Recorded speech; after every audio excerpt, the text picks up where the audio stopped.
মিনু মিনু পরেশ জল দে মিনু কি হয়েছে মা মাথা ঘুরতেছে এই তো আমি এই যে আমি হ্যাঁ এই যে এমন মজা এই যে এমন মজা ন্যাকামি সবই ওর ন্যাকামি ভাবছি এসব করে যদি একটু সিম্পাথি আদায় করা যায় কাজটা তো আর ফিনিশ হচ্ছে না তাই ঢং করছে ঢং কিছু হইব না সব ঠিক আছে কিরে বাকিটা করতে পারবি না তো খাড়াও ইন্দ্র আগে মুখে কিছু দিক এই পরেশ হ্যাঁ এই শর্ট করে যা তো এই শক্তিদারে গিয়া একটু যদি গরম গরম দুধ পাওয়া যায় না না এমন মজা দুধ খাইলে গায়ে একটু বল পাইতাম লাগবে না জগন্নাথ দেবের নব অবয়ব তৈরি করা শুধু আমার কাজ নয় এই আমার ব্রত এই ব্রত আমি কিছুতেই ভঙ্গ করতে পারবো না পরেশদা তুলিটা দাও কিন্তু কোনো কিন্তু নয় ঈশ্বর যে আমার পরীক্ষা নিচ্ছেন এই পরীক্ষায় আমায় সফল হতেই হবে দাও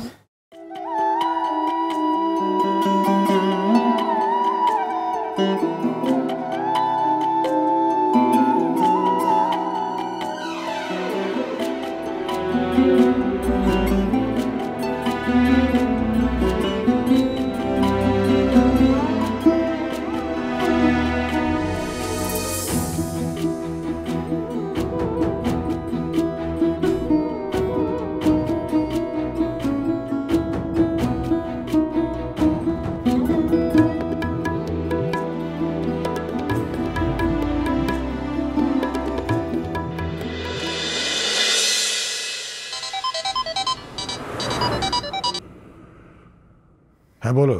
হ্যাঁ তুমি কত দূর? এই তো কোলাঘাট পেরোলাম। কোথায়? ও তুমি চিনবে না, আধ ঘন্টায় পৌঁছে যাবো। তোমার মনে আছে তো আজ রথ? রায়বাড়িতে আজ মায়ের কাঠামো পুজোয় তোমায় বসতে হবে। আরে বাবা, এই দিন কি করে ভুলবো? আজ কাটাম্মার প্রথম মাটি পড়বে। তুমি চিন্তা করো না, আমি ঠিক সময় পৌঁছে যাবো। আরে হ্যাঁ, আমার ধুতি পাঞ্জাবি? নতুন ধুতি আর পাঞ্জাবি তৈরি করে রাখা আছে। এই শোনো, মিনু ঠিক মতো সব পেরেছে তো? কোনো গন্ডগোল হয়নি তো? না, আমি কি করে জানবো বলো তো? তবে গন্ডগোলের কোনো খবর আসেনি। যাক বাবা, তাহলে ঠিক আছে।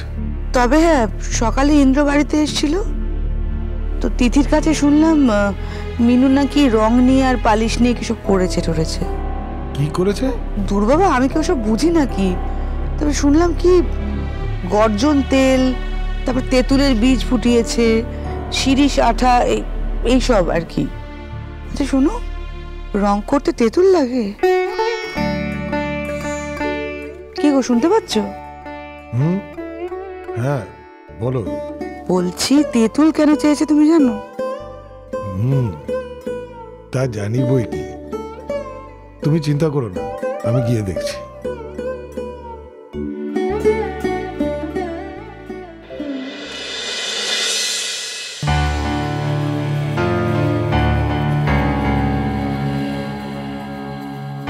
আয় মিনু, আয় আয় আয় আয় আয়। কি বাবলু, তোমরা বসে বসে গল্প করতেছো? আরে রথ এখনো রং করাই কমপ্লিট হইল না, এরপর তো সাজাইতে লাগবো। আমাকে হাতে কিন্তু সময় নাই বেশি। ওঠো ওঠো ওঠো, গল্প করো না গল্প করো না, ওঠো ওঠো। আরে বসে কি আছে সাত করে, রঙই তো ধরছে না। হ্যাঁ, রং ধরতেছে না?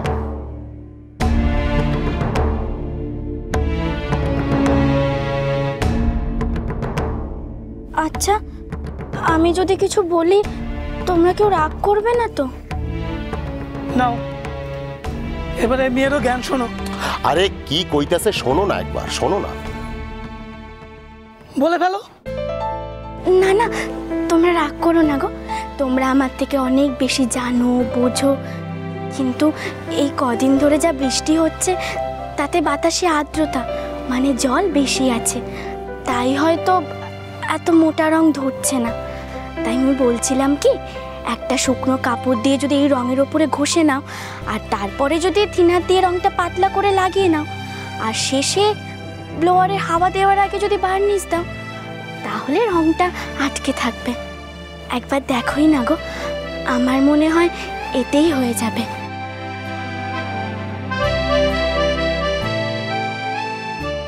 আর হ্যাঁ শোনো, রং শুকিয়ে গেলে তোমরা কিন্তু আমায় ডেকো, আমি এসে সাজিয়ে দেব, কেমন? আমি তাহলে এখন আসি।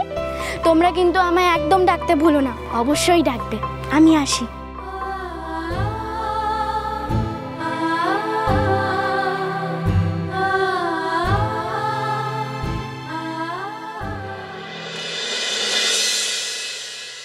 না রে মা, একদম সময় পাই।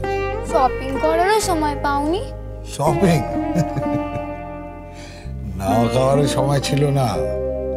তবে জানিস, তোকে নিয়ে যেতে পারলে না দারুণ হতো। এত সুন্দর স্যান্ড আর্ট দেখে এলাম না, মন ভরে গেল। ছেলে মেয়েগুলো এত কষ্ট করে কাজটা করে, এত পরিশ্রম করে বানালো, শেষে জল এসে সব মুছে দিল। অনেকটা আমাদের পুজোর মতো না?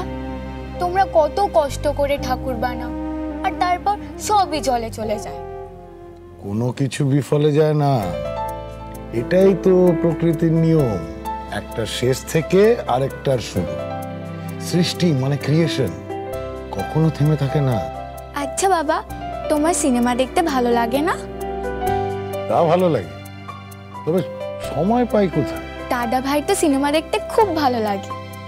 তাই দাদা ভাই তো সিনেমা বানাবে, নিজের সিনেমা। দিয়া বাজাবো কৃষ্ণা। ও যা বলছে সত্যি? হ্যাঁ, তোমার ছেলে ফিল্ম মেকার হবে, তুমি আমাকে আগে বলনি তো। তোমাকে কে বলেছে? তুমি বলেছো? ও আমার সাথে কথা বলে কোথায়? কে বলেছে? দিয়া? তার মানে তুমিও জানো, আমি শুধু জানি না। না না, সেরকম কোনো ব্যাপারই না। সিরিয়াস কিছু হলে আমি তো জানতাম আর তোমাকে বলতাম। ওরকম তো সবাই ভাবে, বললেই কি। কেন বাবাকে ভুল বোঝাচ্ছ মা? না বাবা, দিয়া তোমাকে সত্যি কথাই বলেছে। I want to make films, আমি সিনেমা বানাতে চাই। Who is stopping you? বাধাটা কোথায়? না মানে গল্প ঠিক হয়েছে? হ্যাঁ মানে দুটো তিনটে গল্প রয়েছে, তুমি শুনবে? তুমি দাঁড়িয়ে আছো কেন? বসো। হ্যাঁ, কি যেন বলছিলি? বলছিলাম যে তুমি তুমি শুনবে স্টোরি? আমি কুয়োর মানুষ, মাটি, খড়, রং, তুলি এই নিয়েই কাজ করি। আমি এসব কি বুঝবো? তা তুই কি ডিরেক্টর হবি? না, প্রোডিউসার, মানে প্রোডাকশন হাউস। ও প্রডিউসার, সে তো দারুণ ব্যাপার। তা তোমার ছবি রিলিজ হলে আমাদের দুটো টিকিট দিও। আমি যাই, রেডি হই না। দিয়া রেডি হয় নাও। আর সোম যাবে তো? বাবা বাবা, আমি বলছিলাম যে যদি ফাইন্যান্সটা তুমি করো, মানে টাকাটা তুমি যদি দাও, তাহলে তাহলে তো আমি প্রডিউসার, তুমি কি করবে? সোম, বাবা অনেক দূর থেকে এসছে, অনেকটা জার্নি করে। রায়বাড়িতে সবাই অপেক্ষা করছে। তুমি পরে কথা বলো, এখন রেডি হয়ে নাও। আমি যাব না। শোনো সোম, শোনো না, ও যাবে, আমি তো বলছি ও যাবে। দেখো সোম, আজ তোমাকে একটা কথা বলি। আমি যখন কলেজে পড়ি, আর্ট কলেজে, তখন আমার দুটো ট্রাউজার আর তিনটে শার্ট, সেটা পরেই আমি কলেজে যেতাম। বর্ষাকালে শার্ট না শুকালে, এমন অনেক দিন হয়েছে আমাকে আধ ভেজা শার্ট পরে যেতে হয়েছে। প্রথম যেদিন বইমেলায় আমি পোর্ট্রেট এঁকে টাকা রোজগার করেছিলাম, সেই টাকা এনে আমি আমার মার হাতে দিয়েছিলাম। আর তখন মা আমায় দুটো সাদা পাঞ্জাবি সেলাই করে বানিয়ে দিয়েছিলেন। সেদিন থেকেই আমি সাদা বাজলো তোমার